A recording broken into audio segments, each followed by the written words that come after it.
Next बच्चों आपके पास अब क्वेश्चन नंबर 15 से 18 है। 15 से 18 में आपने इंटेग्रल इवैल्यूएट करना है। आपको ऑर्डर पेयर बता दिए गए हैं, उसके रिस्पेक्ट से क्वेश्चन बता दिया गया है। अब नेक्स्ट जब आपने इंटीग्रेशन करनी है बच्चों, ये बहुत इंपॉर्टेंट है। इसके अंदर क्या होता है, आपको जो इंटीग्रेशन करनी होती है उसके रिस्पेक्ट से कुछ क्वेश्चंस के अंदर ऐसा होगा, कोई सब्स्टिट्यूशन बता दी जाएगी कि वो सब्स्टिट्यूशन करें। आप वो सब्स्टिट्यूशन पुट करोगे, उसके रिस्पेक्ट से इंटीग्रेशन करोगे, और जो लिमिट्स होगी, लिमिट्स में से ऑर्डर पेयर से आप लोग देखोगे कि आपका सारे का सारा फंक्शन किस चीज़ में चेंज हो गया है। अगर वो सारे का सारा फंक्शन एक्स की फॉर्म में चेंज हो जाएगा तो एक्स की लिमिट्स यूज़ करोगे। अगर सारे का सारा फंक्शन वाई की फॉर्म में चेंज हो जाएगा तो वाई की लिमिट्स यूज़ करोगे। कुछ क्वेश्चंस ऐसे होंगे जिसमें सब्स्टिट्यूशन होगी, कुछ क्वेश्चंस ऐसे होंगे जिसके अंदर आपको सब्स्टिट्यूशन नहीं, जस्ट ऑर्डर पेयर बताया जाएगा, आपने उसके रिस्पेक्ट से काम करना है। अब मैं आपको डिफरेंट पार्ट्स के लिए डिफरेंट तरीके बताऊंगी कि आप कैसे कैसे करोगे, ठीक है। अगर आप लोग बच्चों इसका कॉन्सेप्ट अच्छे से ले लो तो ये आपके सबसे ईजी क्वेश्चंस हैं। अब देखिए, आपको इंटेग्रल इवैल्यूएट करने का कह दिया। 15 से 18 में इंटेग्रल सेम है, उसकी लिमिट्स भी बता दी हैं, -1 से 2 और 2 से 5 है, ये ऑर्डर पेयर बता दिए।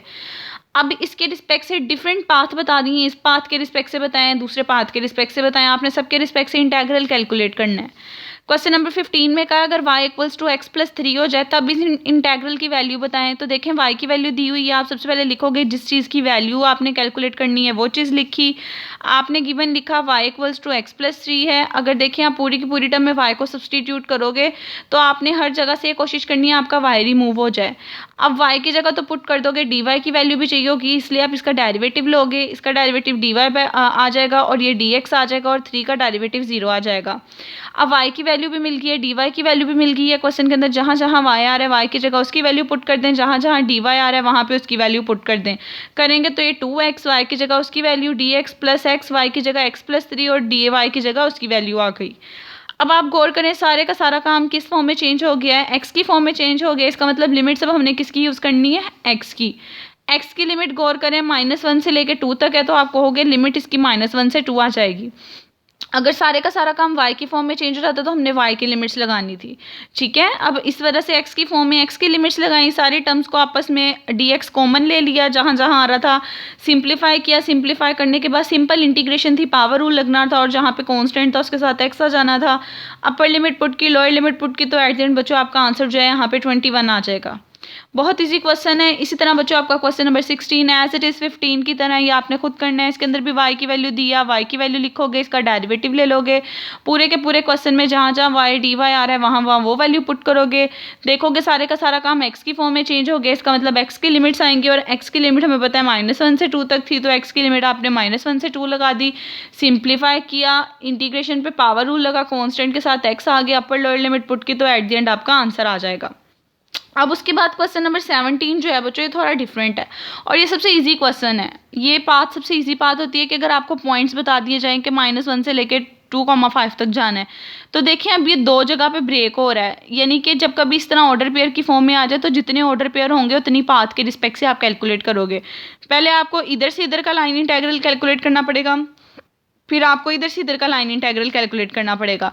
इसलिए लिखा है मैंने, इसके अंदर 2 पाथ बनती हैं। अगर मैं पहली पाथ को C1 का नेम दे दूं, दूसरी पाथ को C2 का नेम दे दूं, तो C1 पाथ -1,2 से 2,2 तक मैंने लिख दी, और दूसरी पाथ 2,2 से 2,5 तक है। अब इन दोनों पाथ के रिस्पेक्ट से हमने निकालना है, इन दोनों पाथ के रिस्पेक्ट से सब्सटीट्यूशन भी खुद बनानी है और लिमिट्स भी खुद बतानी है। अब सब्सटीट्यूशन बनाने के लिए देखना पड़ता है दोनों में क्या चीज़ कॉमन है। दोनों में जो चीज़ कॉमन हो वो चीज़ बच्चों आप लोग सब्सटीट्यूशन में लिखते हो। अगर आप गौर करो, x -1 है फिर 2 है, x की दोनों वैल्यू सेम नहीं है, इसका मतलब x की सब्सटीट्यूशन नहीं कर सकते। लेकिन अगर आप गौर करो, y दोनों जगह सेम है, इसका मतलब ये कि y हमारे पास फिक्स है। अब जो चीज़ दोनों जगह सेम आ रही हो उसको सब्सटीट्यूशन बना सकते हैं। यहाँ पे y सेम था इसलिए मैंने कह दिया y इक्वल्स टू 2 फिक्स है। y की सब्सटीट्यूशन मिल गई, इसके अकॉर्डिंग इसके डेरिवेटिव की वैल्यू निकालेंगे, dy इक्वल्स टू 0 आ जाएगा। जहाँ जहाँ y आ रहा था, जहाँ जहाँ dy आ रहा था, वहाँ आप उसकी वैल्यू पुट कर दोगे। सारे का सारा काम x की फॉर्म में चला गया, इसलिए लिमिट्स x की लगेंगी -1 से 2। इसको सॉल्व करोगे, इंटीग्रेट करोगे, तो एट द एंड बच्चों आपके पास C1 पाथ का आंसर आ जाएगा 9। ठीक है, पाथ्स के रिस्पेक्ट से निकालना सबसे ईजी है। जस्ट आपने देखना होता है कौन सी चीज़ दोनों जगह सेम है, उसको सब्सटीट्यूशन लेके कर लेना है। अभी पहली पाथ का आंसर निकला है, फिर हम दूसरी पाथ का आंसर निकालेंगे और एट द एंड दोनों को ऐड कर देंगे। अब दूसरी पाथ देखें 2,2 से 2,5 है। यहाँ पे अगर गौर करें एक्स की वैल्यू दोनों जगह सेम है, इसलिए यहाँ पे जो इक्वेशन बनेगी वो x इक्वल्स टू 2 बन जाएगी आपके पास। तो देखिए मैंने लिखा है C2 पाथ में आपका ऑर्डर पेयर 2,2 से 2,5 था, दोनों जगह x सेम था, इसलिए x इक्वल्स टू 2 आ जाएगा, उसका डेरिवेटिव 0 है। अब x की जगह सारी जहाँ x और dx आ रहा था वैल्यू सब्सटीट्यूट कर दें, सारे का सारा काम y की फॉर्म में चेंज हो गया, इसलिए लिमिट्स y की लगेंगी, 2 से लेके 5 तक y लिमिट्स लगाएं, अपर लोअर लिमिट पुट करें, इंटीग्रेट करने के बाद जो आंसर आता है इस आंसर को और प्रीवियस आंसर को ऐड करें तो आप कहोगे ये टोटल आपके पास क्लोज कर्व का आंसर आ गया है। जब भी कभी पाथ की बात हो रही हो तो हर डिफरेंट पाथ को कैलकुलेट करके एट द एंड ऐड करते हो तो आपके पास टोटल आंसर आ जाता है। ठीक है, इसी तरह क्वेश्चन नंबर 18 है, ये आपने खुद करना है। इसके अंदर 3 पाथ हैं, पहली पाथ यहाँ से यहाँ है, फिर यहाँ से यहाँ है, फिर यहाँ से यहाँ है। मैंने लिख दिया, पहली ये पाथ है, दूसरी ये पाथ है, तीसरी ये पाथ है। तीनों में देखिए कौन कौन सी चीज़ फिक्स है। अगर मैं पहली पाथ की बात करूँ x इक्वल्स टू -1 फिक्स है, उसका डेरिवेटिव 0 आ जाएगा, सारे का सारा काम y में चेंज होगा, इसलिए लिमिट y की लगेंगी 2 से 0, इंटीग्रेट करोगे सोल्व कर लोगे। जब आपने सेकंड पाथ के रिस्पेक्ट से करना है, सेकंड पाथ में देखें y इक्वल टू 0 दोनों जगह सेम था तो y इक्वल्स टू 0 लिखा, डेरिवेटिव 0 है, सारे का सारा काम x की फॉर्म में चेंज हो गया, इसलिए लिमिट्स x की आएंगी, इंटीग्रेट करके अपर लोअर लिमिट पुट करोगे तो आंसर सेकंड पाथ का भी आ जाएगा। फिर आप थर्ड पाथ पे आओ, थर्ड पाथ पे दोनों जगह पे x सेम था, आपने वो सब्सटीट्यूशन कर लिया, x इक्वल टू 2, उसका डेरिवेटिव 0 है, सारे का सारा काम y की फॉर्म में चेंज हो गया, लिमिट y की आ जाएगी 0 से 5, इंटीग्रेट करो सोल्व करो, आपका आंसर 25 आ जाएगा। एट दी एंड अगर आपने टोटल का आंसर निकालना है, तीनों पाथ के जो आंसर्स हैं उनको ऐड करो तो एट दी एंड ये आपका टोटल आंसर बन जाएगा। यानी कि पाथ के रिस्पेक्ट से जस्ट ये चीज़ चेक करनी पड़ती है कौन सी चीज़ सेम है, उसको सब्सटीट्यूट करते हो, उसका डेरिवेटिव निकालते हो और उससे ऑपोजिट वाले की लिमिट्स देख लेते हो। ठीक है, अब इसी तरह क्वेश्चन नंबर आपके पास 19 से 22 सेम होने हैं। आपको एक इंटेग्रल बता दिया है, उसके पॉइंट्स बता दिए, 0 0 से 1 1 है।